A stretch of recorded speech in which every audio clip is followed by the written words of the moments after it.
प्रिय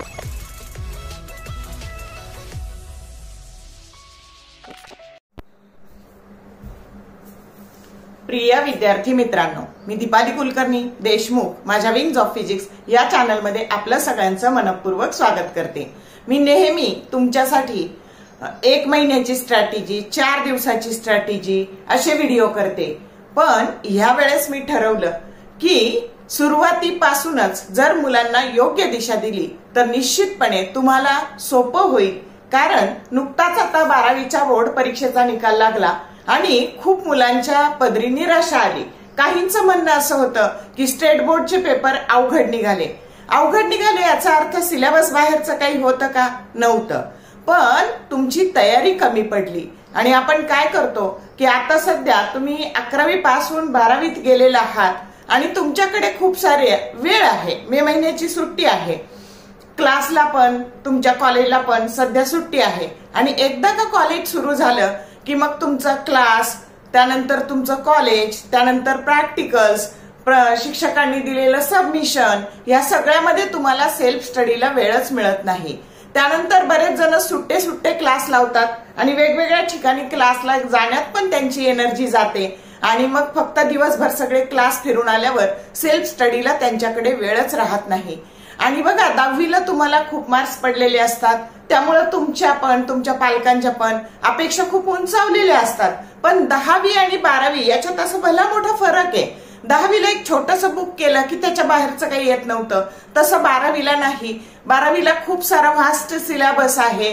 त्यानंतर तुम्हाला रेग्युलरच्या अभ्यासाबरोबरच सीईटी, नीट, जेई या परीक्षांची पण तयारी करायची असते। नीटचा पेपर अवघड निघाला याचा अर्थ सिलेबस बाहेरचं काही नाही पडलं, पण तुमच्या कन्सेप्ट क्लिअर नसल्यामुळं तुम्हाला तिथं तुमची तयारी कमी पडल्यामुळं पेपर अवघड गेला।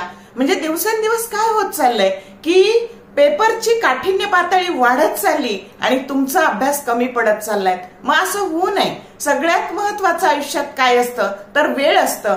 बाकी सगळ्या गोष्टी परत मिळवता येतात, पण गेलेली वेळ परत आणता येत नाही। आणि म्हणून तुमच्या हातातून ही वेळ निघून जाऊ नये, योग्य वेळेचा तुम्ही सदुपयोग करावा। आणि म्हणून हा व्हिडिओ मी तुमच्यासाठी बनवते आहे। तर बघा, व्हिडिओचं शीर्षक असं आहे की state board subject physics paper 2026 ची तयारी कशी सुरू कराल। बघा, रेग्युलरचा तुम्ही अभ्यास नीट केला ना की तुमचा सीईटी, नीट, जेईचा अभ्यास आपोआप होतो बघा। आणि म्हणून सगळ्यात आधी आपण काय करणार आहोत तर कशी सुरुवात करायची, कसा अभ्यास करायचा आणि हे करता करता सीईटी, नीट, जेईचा अभ्यास कसा करायचा हे पण मी तुम्हाला सांगणार आहे। तर सर्वप्रथम मी तुमचं 11वी पास होऊन 12वीत आल्याबद्दल अभिनंदन करते आणि मग आपण व्हिडिओला सुरुवात करू। तर बघा, तुमच्या असं लक्षातही आलं असेल की आपले 10वीला जे पर्सेंट होते त्याच्यापेक्षा आपल्या 11वीला 20 ते 25% मार्क्स कमी झालेले आहेत आणि त्यामुळं नकळतपणे आपल्याला डिप्रेशन येतं। आणि म्हणून आपले मार्क्स कमी होऊ नये 10वी पेक्षा 12वीचे, तर सुरुवातीपासून अभ्यासाला लागा, वेळ वाया घालवू नका। मग काय करायचं बघा, तर सगळ्यात आधी सोर्स फिक्स करा। मग आता सोर्स जे आहे ना, मुलं खूप सारा ढीग पुस्तकाचा विकत घेतात, याने हे सांगितलं त्या प्रकाशांचं घे, त्याने ते सांगितलं त्या प्रकाशांचं घे। बाळांनो, सोर्स अगदी कमी ठेवा, त्याने तुमचा फोकस एकाच डायरेक्शनने राहतो। आणि माझं म्हणणं असं आहे की सोर्स हा तुमचं टेक्स्ट बुक असावा। जर तुम्ही नीट देणार असेल तर एनसीईआरटीचे पुस्तकं वापरा आणि तुमचं म्हणजे, आणि जर तुम्ही स्टेट बोर्डचा पेपर देणार असाल तर टेक्स्ट बुक हा सगळ्यात उत्तम सोर्स आहे। आणि त्यानंतर तुमची स्वतःची वही, युअर ओन नोटबुक। कारण काय होतं तर पुस्तकामध्ये असं सलगच्या सलग निबंधासारखं दिलेलं आहे आणि तुम्हाला मग कळत नाही कोणत्या भागावर कसा प्रश्न येणार आहे। आणि म्हणून तुम्ही स्वतःच्या नोट्स तयार करा, प्रिपेअर करा, ज्या अतिशय शॉर्ट असल्या पाहिजेत, शॉर्ट बट स्वीट अशा नोट्स तयार करा। आणि म्हणून दुसरा सोर्स तुमची नोटबुक असेल। आता नोटबुक ह्या 2 करा, एक तुमचे प्रश्न उत्तर लिहायला आणि दुसरी सॉल्व्ड आणि अनसॉल्व्ड न्यूमेरिकल्स साठी। ते कसे ते मी सांगते आता, कसं करायचं, काय करायचं। Excuse me. तर मग झाले का सोर्स फिक्स? काय तर तुमचं टेक्स्ट बुक, आणि दुसरी तुमच्या 2 वह्या, 2 नोटबुक, आणि मग तुम्ही एमसीक्यूच्या प्रॅक्टिससाठी कोणत्याही प्रकाशनचं पुस्तक घेऊ शकता. सगळ्या पुस्तकांमध्ये साधारणतः सारखंच असतं, पण थोडेफार खालीवर प्रश्न झालेले असतात. पण एकदा तुमचे कन्सेप्ट क्लिअर झाले ना की कोणताही प्रश्न तुम्हाला येऊ शकतो. म्हणजे तुमच्या अभ्यासाचे सोर्स 4 असतील. काय काय बघा, तुमचं टेक्स्टबुक, तुमच्या 2 वह्या, आणि तुम्ही याचं एमसीक्यूच्या प्रॅक्टिससाठी एखाद्या प्रकाशनचं बुक कोणतंही घ्या तुम्ही. मी कोणत्याही प्रकाशनचं नाव सांगणार नाही, तुमच्या इच्छेने तुम्ही घेऊ शकता. त्याच्यानंतर दुसरी गोष्ट, तुम्ही बोर्ड क्वेश्चन पेपर कलेक्ट करा. 2021 साली काही परीक्षा झाली नव्हती. 22, 23, 24 आणि 25 ह्या 4 वर्षाच्या क्वेश्चन पेपर तुम्ही कलेक्ट करा आणि चॅप्टर वाईज प्रश्न काढा. आता मी याच्यासाठी एक पहिल्या 3-4 चॅप्टरचे व्हिडिओ पण केलेले आहेत बघा. स्टेट बोर्डच्या क्वेश्चन पेपरवर कसे प्रश्न विचारले गेले, तर तेवढ्या 3-4 चॅप्टरला तुम्ही त्याचाही आधार घेऊ शकता. मग एकदा आपल्याला कळलं ना की ह्या चॅप्टरवर कशा पद्धतीने प्रश्न विचारले जातात की आपल्याला तयारी करणं सोपं होतं. आणि म्हणून तुम्ही बोर्ड क्वेश्चन पेपर घेऊन चॅप्टर वाईज असे जो चॅप्टर अभ्यासायचा आहे त्याचे प्रश्न, त्या तुम्ही जी वही केलेली आहे त्याच्यावर पहिल्यांदा ते सगळे प्रश्न इयर वाईज लिहून काढा की 22 ला काय आलते, 23 ला काय आलते, 24 ला काय आलते आणि 25 ला. 4 वर्षाचे प्रश्न लिहिणं फारशी अवघड गोष्ट नाही.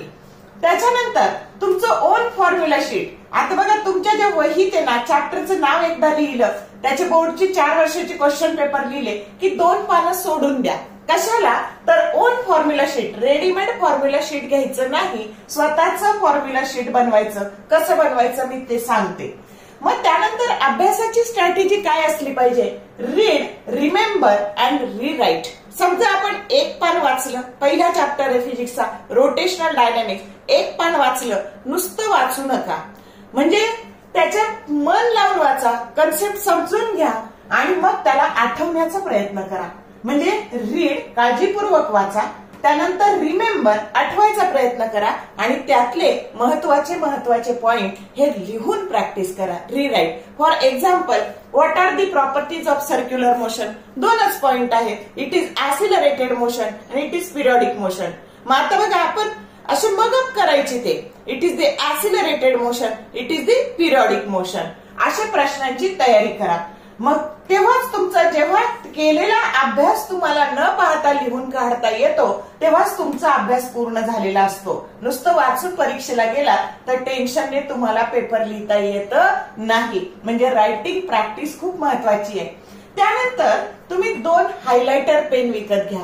कशासाठी, तर बघा, तुमच्या पुस्तकात जे जे एक्झाम्पल्स आहेत, for example the example of ditherminous substance, example of atherminous substance, example of polar molecule, example of non-polar molecule, त्यानंतर examples of diamagnetic substance, paramagnetic substance, ferromagnetic substance.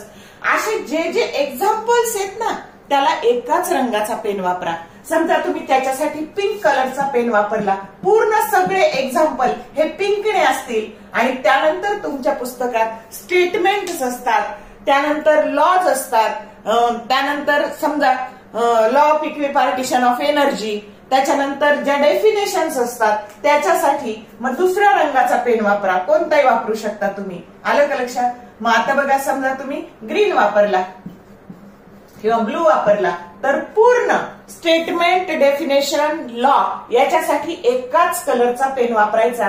असं तेवढंच पुस्तक तुमचं हायलाइट असेल, अन्यथा बाकीच्या ठिकाणी.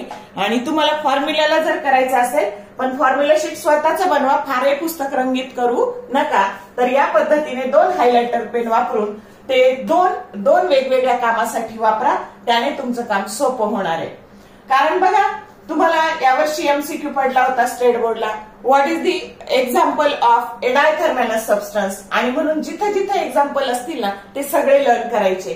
त्याच्यानंतर हे जे तुम्ही ग्रीन पेनने जे केलं ना, ते mug up that law, that statement, that properties, that characteristics by heart. अगदी मनापासून त्याला मगअप करा. जे काही करणार आहे ते स्टेटमेंट असं टप्प्याटप्प्याने लर्न करा आणि व्यवस्थित ते 4-5 वेळा म्हटल्यानंतर त्याला लिहून काढा. प्रत्येक लॉचं स्टेटमेंट असेल, आलं का लक्षात, डेफिनेशन असेल, जर तुम्हाला 70 पैकी 70 मार्क्स मिळवायचे असतील तर तुम्हाला क्वेश्चन तुमचा ए सेक्शन मध्ये क्वेश्चन 2 असतो 1 मार्क्स क्वेश्चन, तिथे तुमचा एकही मार्क जाता कामा नाही. आलं लक्षात? आणि म्हणून ते सगळे लॉ, स्टेटमेंट, प्रॉपर्टीज, कॅरेक्टरिस्टिक्स हे बाय हार्ट लर्न करा, मग अप करा त्याला. त्याच्यानंतर डेरिव्हेशन करताना काय करा? डेरिव्हेशन करताना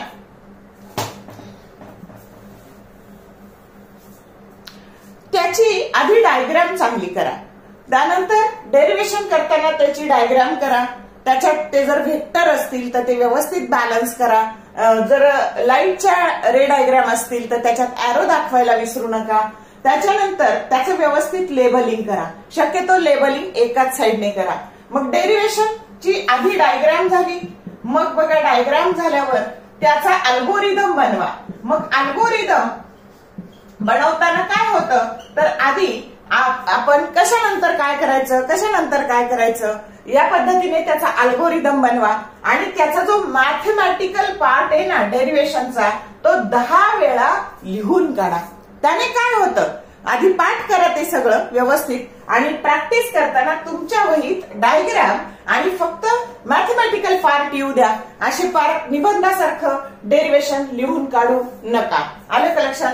आणि मग त्याची 10 वेळा प्रॅक्टिस करा प्रत्येक डेरिव्हेशनची. त्याने काय होतं तर तुमचा कॉन्फिडन्स वाढत जातो आणि वेळ कमी लागतो तुम्हाला. आलं का लक्षात? आणि म्हणून मग डेरिव्हेशन ह्या पद्धतीने प्रिपेअर करा. त्याच्यानंतर मग डेरिव्हेशन झालं, जेव्हा कधी तुम्हाला कंटाळा येईल अभ्यास करताना तर रात्रीच्या वेळी डायग्रामची प्रॅक्टिस करा. त्याच्यानंतर तुमच्या पुस्तकातले डिफरन्स हे टेबल फॉर्म मध्ये लिहून काढा आणि तुम्हाला 2च पॉइंट करायचे आणि त्यामुळं डिफरन्सचे 2 पॉइंटच तुम्ही सुरुवातीपासून डिफरन्स बघा. डिफरन्स करताना काय काळजी घ्यायची तर टेबल फॉर्म त्याच्या पहिल्यांदा डेफिनेशन लिहायची, म्हणजे ते कुठेही विचारली गेली. फॉर एक्झाम्पल तुमच्याकडे डिफरन्स आहे सेंट्रीपेटल फोर्स, सेंट्रीफ्युगल फोर्स आणि तुम्हाला क्वेश्चन 2 मध्ये आलं डिफाईन सेंट्रीपेटल फोर्स, तर तुम्हाला इथली डेफिनेशन उचलून तिथे लिहिता येते. आलं लक्षात?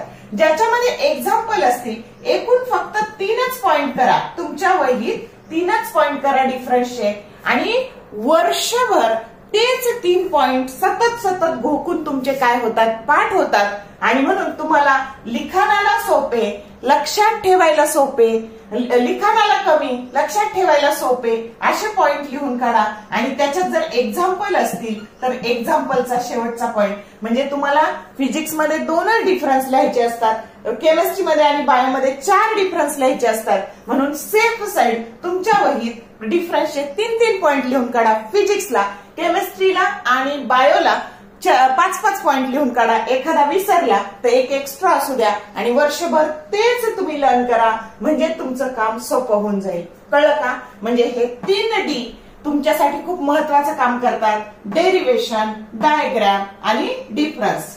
मात्र तुमच्या याच्यात पुस्तकामध्ये खूप थोडे प्रश्न 4 मार्कासाठी येतात.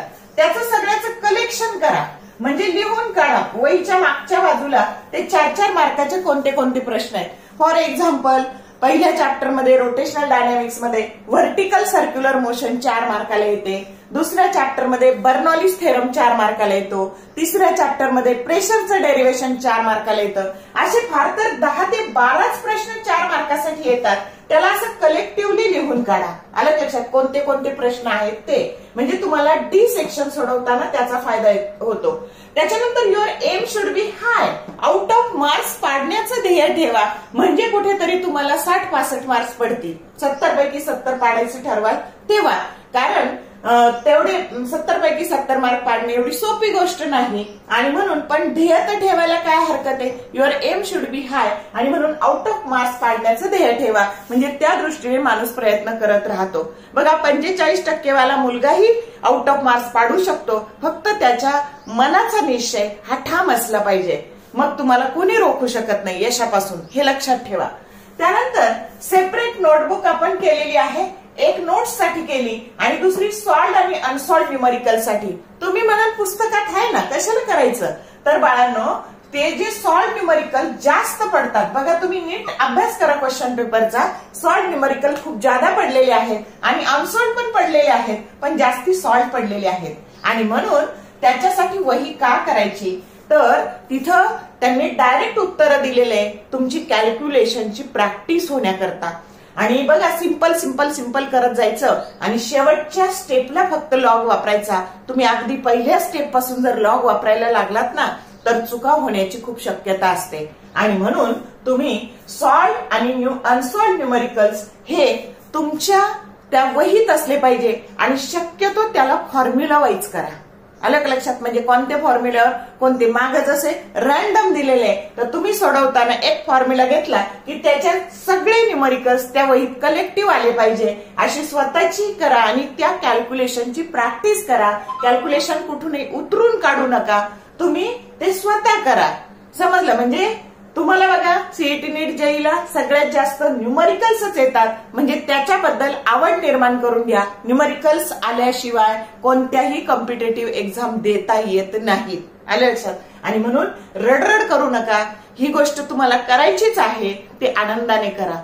न्यूमेरिकल्स बद्दल आवड निर्माण करून घ्या आणि एकदा आवड निर्माण झाली की तुम्हाला आपोआप ते सोडवता येतात। आणि म्हणून सिंपल कॅल्क्युलेशन कसे करायचे, त्याला ट्रिक कशा वापरायच्या, आता पुढचा जो पहिला व्हिडिओ येणार आहे ना याच्यानंतर तर तो तेच सांगणार आहे की सिंपल कसं करायचं। फिजिक्स हे स्मार्ट पद्धतीने कसा अभ्यास करायचा त्याचा दुसरा याच्यानंतरचा व्हिडिओ तो येईल। त्याच्यानंतर लॉग टेबल अवॉइड करा, शेवटच्या स्टेपला लॉग वापरा, म्हणजे तुमचा वेळ वाचतो आणि चुका होण्याची शक्यता पण कमी होते। त्याच्यानंतर अभ्यास करताना शॉर्टकट्स वापरा, ट्रिक्स वापरा, न्यूमोनिक्स वापरा, जेणेकरून अभ्यास आनंददायी कसा करता येईल।